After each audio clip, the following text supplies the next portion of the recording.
I gave this man my kidney. I paid for his flight. I almost died so he could live. And this is how he chose to repay me.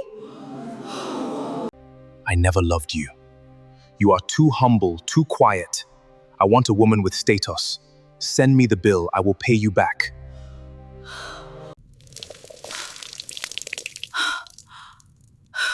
You poverty-stricken thing. Do you think you can take my husband from me after making a scene at my wedding? Look at you. You are nothing but a beggar in this house. You have no idea what you've done. That morning started like every other morning. Nneka was the first person to wake up before the workers came outside, before Mama opened her bedroom door. Nneka was already busy. She went straight to the kitchen and prepared Mama's herbal tea exactly the way the old woman liked it. Not too hot, not too cold, just perfect. She placed Mama's vitamins beside the cup, looked at everything one more time, and smiled quietly. A few months ago, the same house used to feel like a prison. Every day came with fresh insults, fresh humiliation, fresh pain. Sometimes she would wake up with fear already sitting in her chest because she never knew what Obie would do next, but because she had finally found peace inside herself. And once a person finds that kind of peace, it becomes very difficult for anyone to steal it. She wasn't expecting trouble. For the first time in a very long time, she was simply living. As she walked across the compound, she found herself humming a small song. Obie was losing his mind. Every time he looked at Nneka, his conscience was heavy. He knew what she had done for him. He knew he was walking around with her kidney inside his body, living in this big extended family house because of the wealth he chased. But instead of feeling thankful, he felt ashamed. And that shame made him want to force Nneka out of the house before she exposed him. Since Nneka wouldn't argue with him, Obie decided to play dirty tricks behind Mama's back. One evening, knowing Nneka would go to the kitchen in the dark, Obie took a heavy, rusty gold chain and laid it across the dim hallway. He hid behind the wall, waiting for her to trip, smash the breakable plates, and look careless in front of everyone. He waited in the dark, holding his breath. Then came the footsteps, but it wasn't Nneka, it was Mama, walking slowly with her stick. Obie's heart jumped into his throat. If Mama fell, the whole family would tear him apart. Panicking, Obie jumped out to kick the chain away, but his own foot got tangled in it. Bam! Obie crashed face first into the wall, screaming as his wrist twisted under him. Mama stopped, looked down at him groaning on the floor, and frowned. "Obie, what is wrong with you?" Mama asked, looking at him like he had lost his mind. "Are you now playing in the dark like a child?" Obie had to swallow his pain and pretend it was an accident. A few days later, Obie took a big stack of cash and hid it under Nneka's bed in her room, planning to shout that she was a thief. But before he could call anyone, Nneka walked straight into the sitting room and handed the money to Mama. "Mama," Nneka said calmly, "Obie dropped this near my room by mistake. Please give it to him." Obie stood there sweating, unable to say a word. His straps kept bouncing back on his own head. While Obie was busy trying to drive Nneka out, Stella was watching everything with sharp eyes. Stella was no fool. She knew Obie married her to secure his position in her family's big company. She had always acted like she was higher than everyone else because of her family's money. But lately she noticed how Obie couldn't sleep. She saw how his eyes were always following Nneka around the compound. One night, behind their closed bedroom door, Stella confronted him. "Why are you always watching that girl?" Stella asked, her voice sharp with suspicion. "You told me she was just a nobody from your past." "She is nobody," Obie said quickly, looking nervous. "I just want her out of this house." "Lie," Stella sneered, stepping close to his face. "You're scared of her, or maybe you are feeling guilty. Let me tell you something, Obie. I brought you into my family's wealth. If you make me look like a fool in this house because of a common house help, I will ruin you." From that night, Stella decided that if Obie couldn't handle Nneka, she would handle her herself. A few days later, Mama's health needed attention, and her personal doctor insisted she go to the city for medical checks. Before entering the car, Mama held Nneka's hands with so much love. "My daughter," Mama said warmly, "you saved me at that restaurant when I had nothing, and you have brought peace to my house. Look after this place until I come back." Nneka smiled, but deep down, she knew Mama was the only reason Obie and Stella hadn't thrown her out. As Mama's car drove away, David, Mama's first son, pulled up into the compound in his car. David had just come back from managing the family's main business outside the city. He was tall, quiet, and very different from Obie. David didn't care about showing off. He cared about truth. As David stepped out of his car, he saw Nneka standing by the gate, watching Mama's car leave. He saw the quiet grace in her face. David had heard the story of how Nneka helped his mother at the restaurant, but seeing her in person, he felt a soft spark of respect and interest in his heart. Nneka caught his eye for a second, gave a small, respectful nod, and walked back inside. David stood there for a moment, just watching her go, smiling to himself. With Mama gone and David out for an evening business meeting, Stella saw her chance. The next morning, Nneka was sitting on a low stool outside near the kitchen door, quietly peeling yams for breakfast, minding her business as usual. Suddenly, fast, heavy footsteps rushed up behind her. Before Nneka could even turn her head, splash, a full bucket of dirty, ice-cold water was poured straight over her head. The heavy water knocked Nneka off her stool, crashing her onto the cold concrete floor. The icy water rushed into her eyes and nose, soaking her clothes and freezing her skin. Shivering, gasping for breath, Nneka wiped the water from her eyes and looked up. Standing over her with the empty bucket was Stella, her face full of pure hatred. "Look at you," Stella barked, a sharp heel stepping right near Nneka's wet hands. "Look at the trash Obie brought into this house." Nneka didn't shout. She didn't cry. She just sat on the wet ground, wiping the water from her face, looking straight into Stella's eyes with total calm. Stella bent down close to Nneka's ear, her voice dropping into a dangerous whisper. "You thought you could come to my wedding day, say all those things, and think you will go free. You think because Mama likes you, you are safe here. Obie might be soft, but I am very wicked. I will make this house such a hell for you that you will run out of this gate on your knees." Upstairs on the balcony, Obie was standing behind the curtain, watching everything. He had wanted Nneka to suffer, but seeing the evil look on Stella's face, a cold fear gripped his heart. He realized that the rich woman he married wasn't just bossy, she was a monster, and the fire she was starting in the house was about to swallow all of them. After Stella poured the cold water on Nneka, she thought Nneka would pack her bags and run away that night. But the next morning, Stella woke up, opened her window, and looked down at the compound. Nneka was already outside. Her clothes were clean, her hair was neatly tied, and she was sweeping the compound quietly, minding her own business. She did not look broken. She did not look scared. Stella gripped the window curtain so tightly, her hands trembled.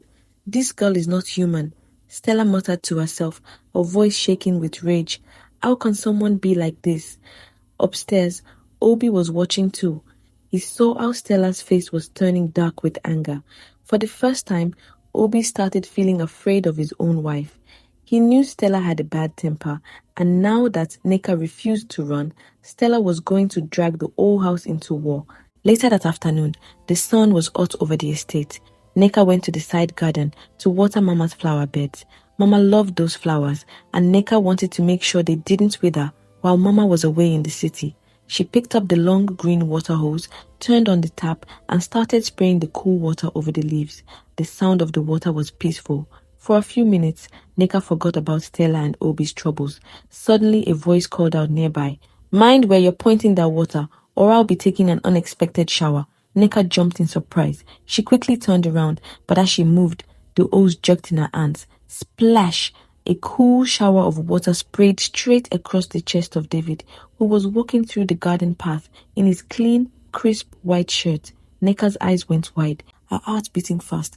"I didn't see you coming. I'm so sorry." David stood there, with his wet shirt clinging to his chest. But instead of getting angry or shouting, David looked down at his clothes, then looked up at Nneka's panicked face. A small, genuine laugh came out of him. "It's okay, Nneka," David said, his voice deep, calm and warm. "It's just water, and honestly, under this hot sun, it actually feels refreshing." Nneka stopped shaking. She looked up, surprised by how gentle he was. Obie would have screamed at her for an hour for a mistake like that, but David was just standing there, wiping a few water drops off his forehead, smiling at her. David took a step closer, looking into her eyes. "You don't need to be afraid around me," David said softly. "I don't bite." For the first time in a very long time, Nneka felt her cheeks grow warm. A small, real smile touched her lips. "Thank you, sir," she said quietly. "Just call me David," he replied, giving her a soft, reassuring nod.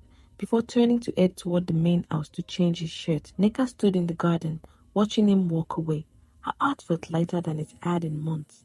What Nneka and David didn't know was that Stella was standing on the upper balcony, watching the entire scene. She had seen the water splash, she had heard David laugh, and most of all, she had seen the gentle, respectful way David, the actual son of the house, looked at Nneka. Stella's face twisted in pure anger. In this estate, David held the real bloodline power. Obie was just an in-law who married into the family. If David started taking an interest in Nneka, or worse, if David decided to protect her, then nobody in that compound could touch Nneka again. Stella turned around sharply and grabbed Obie by his shirt collar as he walked past the hallway. "Did you see that?" Stella hissed under her breath. "See what?" Obie asked, trying to pull away. "David!" Stella spat. "He was just down there in the garden, flirting with your former girlfriend, smiling with her like she's some queen." Obie froze. A heavy, bitter wave of jealousy hit him straight in the chest. Obie had dumped Nneka for Stella's money, but seeing David, the real heir of the family estate, looking at Nneka with soft eyes, burned Obie to his core. Nneka was supposed to be miserable without him, not catching the eye of the most important man in the house. "David is just being polite," Obie mumbled, his voice weak. "Polite?" Stella sneered, shoving him back. "Listen to me, Obie. David is Mama's son. If he puts his shield around that girl, you and I will look like complete fools in this house. We need to get her thrown out of this estate before Mama comes back." Stella's mind was already racing, plotting her next move. The cold water hadn't broken Nneka, but Stella was about to construct a trap so wicked that even David wouldn't be able to defend her. Stella knew she couldn't break Nneka with harsh words or cold water, so she decided to attack Nneka's character. That evening, while David was away finishing up work and Nneka was in the kitchen preparing dinner, Stella took her heavy gold bridal necklace, the expensive one her family gave her on her wedding day. She walked quietly into Nneka's small room near the back of the house, hid the necklace deep inside Nneka's mattress, and walked out with a bitter smile. An hour later, screaming broke out across the entire compound. "My necklace! My gold necklace is gone!" Stella shrieked, running out into the main sitting room, where all the extended family members were gathered. Obie rushed to her side, acting surprised. The other relatives stopped what they were doing, murmuring in shock. "Are you sure you misplaced it?" one of the aunties asked. "I didn't misplace anything," Stella shouted, tears springing to her eyes on command. "It was inside my jewelry box on my dresser. The only person who came near my room to drop the ironed clothes was Nneka." Stella turned her sharp eyes toward Nneka, who had just walked into the living room, holding a tray of glasses. "You!" Stella barked, pointing a shaking finger at her. "You stole my gold." The living room went dead silent. Everyone was staring at Nneka. Nneka didn't panic. She set the tray down on the side table, wiped her hands on her apron, and looked directly at Stella. "I did not take your necklace," Nneka said softly, her voice steady and clear. "I dropped the ironed clothes on your bed and left immediately. I didn't open your drawer." "Lie?" Obie chimed in, trying to sound like a man taking charge in front of the family. "You have been looking at our things with bad eyes ever since you came here. Let us search her room right now." Two of the housemaids were sent to search Nneka's room while the family waited in the sitting room. Obie was smirking secretly, waiting for the shameful moment. Stella stood with her arms crossed, looking smug. Minutes later, one of the maids walked out, holding the glittering gold necklace. "We found it inside her mattress," the maid said quietly, looking confused. Gasps filled the room. "I knew it!" Stella yelled, her voice echoing off the walls. "She is a thief, an envious, bitter thief. Throw her bags out of this gate before I call the police." Obie stepped forward, pointing at the door. "Pack your things and leave." Obie barked at Nneka, trying to sound authoritative. "You have disgraced this house." Nneka looked at the necklace, then at Obie and Stella. She knew instantly what had happened. But standing alone in front of the whole noisy, judgmental family, her heart heavy, she didn't know how to prove her innocence without Mama there. "Nobody is packing any bags." A deep, commanding voice cut through the chaos like a knife. The front door swung open and David stepped into the living room. He was still wearing his business suit, his posture firm, and his eyes sharp as he looked around the room. The noisy sitting room went completely quiet. Even Obie shrank back a little. David walked slowly into the center of the room, looking from Stella's dramatic face to Nneka's quiet, calm eyes. "David, stay out of this," Stella snapped, though her voice wobbled slightly under his gaze. "She stole my wedding necklace. We found it under her mattress." David didn't yell. He walked over to the maid, took the gold necklace, and examined it. Then he looked at Stella. "Nneka has been in this house for months," David said, his voice cold and measured. "She takes care of Mama's personal belongings, or money, or expensive rings, and not a single pin has ever gone missing. Why would she suddenly steal a necklace she cannot even sell anywhere? Because she hates me," Stella screamed. "She wanted to ruin my peace." "Or," David said, stepping closer to Obie and Stella, "someone put it there because they want her out before Mama comes back from the city." Obie's face went pale. "David, how can you take the side of a house help over family?" Obie stammered, sweating under his collar. David turned his eyes directly onto Obie, his gaze burning with disgust. "This house help saved my mother's dignity at a restaurant when none of you were there," David said loudly, so the whole room could hear. "Until Mama returns from the hospital to handle her own household, Nneka stays right here, and if anyone lays a finger on her or tries another childish setup..." David paused, looking straight into Stella's angry eyes. "I will personally review who stays in this estate and who leaves." The family dispersed in hushed whispers. Stella stomped off to her bedroom in a rage, dragging a nervous Obie behind her. Nneka remained standing near the side table, her hands trembling slightly, now that the tension had passed. David walked over to her. The harsh, firm look on his face melted away, replaced by that same warm, gentle expression from the garden. "Are you all right?" David asked quietly. Nneka looked up into his eyes, her heart swelling with something she hadn't felt in a very long time. Protection. "I didn't take it, David, I swear," she whispered softly. "I know," David replied without hesitation. "You don't need to explain anything to me. Just keep your head high." He gave her a reassuring smile and headed upstairs to his room. Nneka stood in the quiet living room, watching him go. Upstairs, behind the bedroom door, Obie and Stella were fighting bitterly, their marriage cracking wider every day. But down in the hallway, Nneka felt a soft, comforting warmth, knowing that for the first time, someone powerful was standing in a corner.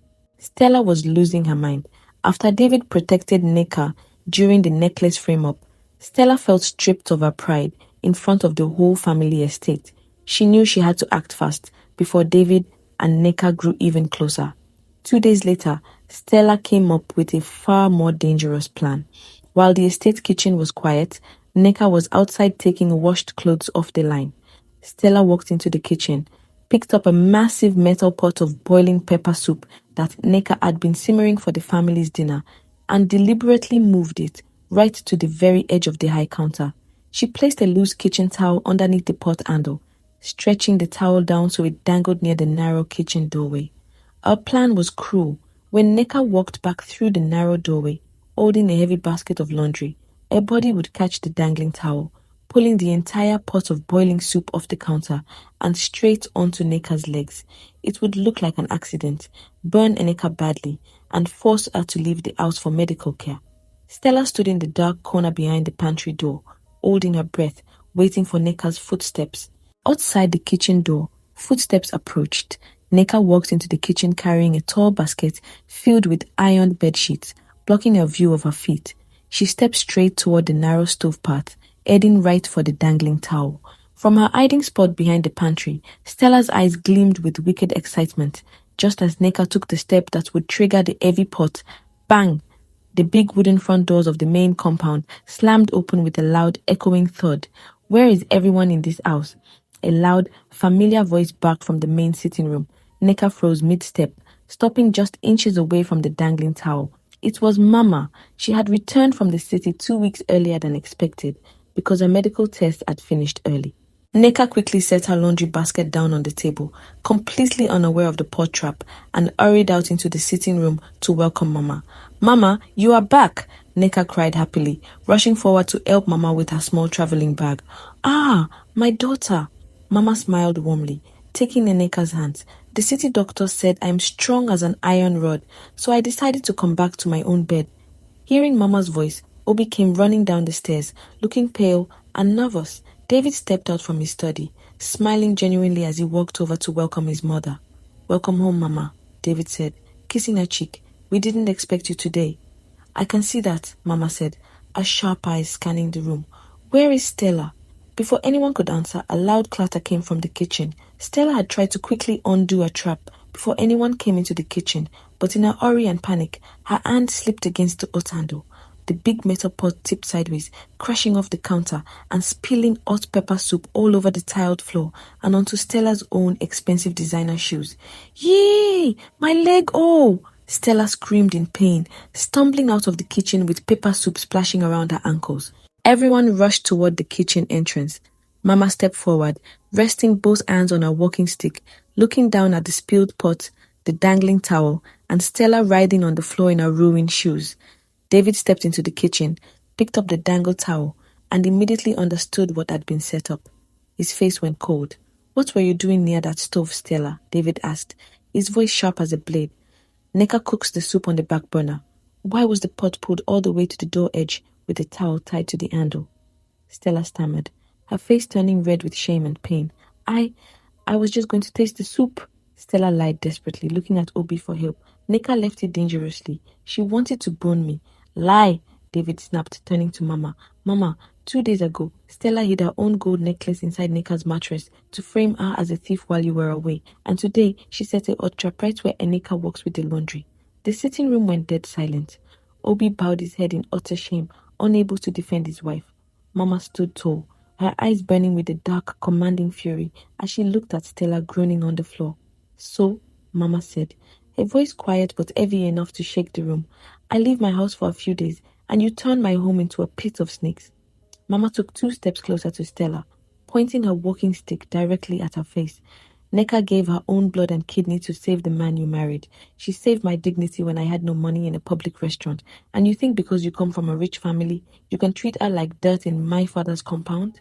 Mama looked up at Obie, her voice full of disgust. "Obie, take your wife to her room right now and pack her bags. She will leave this estate until she learns how to respect the people in this house." Obie stood frozen, completely humiliated in front of David, Nneka, and the entire family. Stella cried out in rage and shame as Obie had to drag her away by her arm toward the stairs. Obie stood frozen, completely humiliated in front of David, Nneka, and the entire family. Stella cried out in rage and shame as Obie had to drag her away by her arm toward the stairs. "I'm sorry, my daughter," Mama said softly, her voice full of maternal warmth. "Nobody will ever make you feel unsafe in this house again." Nneka felt a soft tear roll down her cheek, not a tear of pain, but a tear of relief. Beside them, David walked over, standing close to Nneka. He placed a gentle, protective hand on her shoulder, looking into her eyes with a warm, proud smile. Nneka looked back at David, then at Mama. For the first time since she had given away her kidney and been abandoned by Obie, she knew her trials were finally over, and her true story was just beginning. The fall of Obie was fast, brutal, and humiliating. After Mama threw Stella out of the main compound, Stella's wealthy family did not take the news lightly. Seeing that Obie had failed to secure his place in Mama's estate and blaming him for the public disgrace, Stella's father immediately revoked Obie's executive position at the corporate firm. In a single week, Obie went from driving luxury cars and boasting about generational wealth to having his accounts frozen and his corporate apartment seized. With nowhere else to go, Obie was forced to move into a tiny, cramped single room on the outskirts of the city.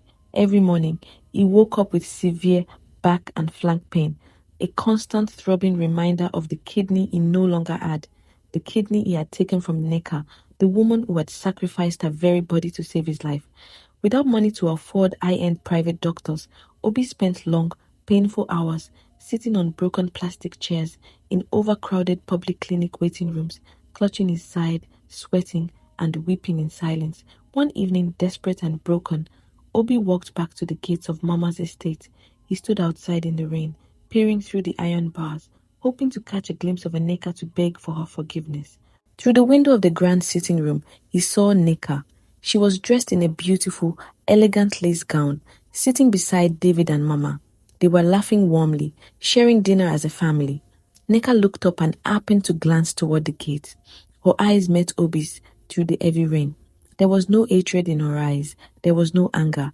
There was only total indifference. She looked at him the same way a person looks at a distant memory that no longer holds any power. She turned back to David, smiled, and continued her conversation. Standing out in the cold rain, watching the life he could have had if he had only stayed faithful and honest, Obie dropped to his knees in the mud and wept uncontrollably. He had traded pure gold for fool's gold, and now he was left with nothing but pain, regret, and broken health. Inside the warm, bright house, the atmosphere was filled with joy. Mama placed her hands over David's, and Nneka's joined hands on the table. "Nneka, my daughter," Mama said, her voice filled with deep affection. "When you helped me at that restaurant, I thought I was saving you by bringing you into this house, but God used you to bring true peace and honesty into my home." David looked at Nneka, his eyes filled with love, respect, and deep admiration. "Nneka," David said gently, sliding a beautiful diamond ring onto her finger, "you gave your heart and your kindness to someone who didn't know your value. Allow me to spend the rest of my life showing you what true love and respect look like." Nneka's eyes filled with soft tears of pure happiness as she smiled and nodded. For the first time in her life, she was loved for who she truly was, not for what she could give, but for the beauty of her soul. Mama smiled warmly, holding both David's and Nneka's hands together on the table. She looked at Nneka with soft, wise eyes. "My children," Mama said, her voice filled with deep wisdom, "life has taught me two very big things through everything that happened in this house. First, never trade genuine loyalty for cheap wealth. Obie threw away a woman who gave her own flesh and kidney for him just to chase temporary riches. In the end, he lost the wealth, his health, and the only person who truly loved him. And second, what a person sows in secret, they will reap in the open. Stella thought her money gave her the right to be wicked, but her own evil traps turned around to destroy her." Nneka squeezed Mama's hand gently, a peaceful smile on her face as she spoke her own heart. "That is true, Mama," Nneka said softly. "And the greatest thing I learned is that peace is your greatest power. When people hurt you, you don't need to fight back with insults or revenge.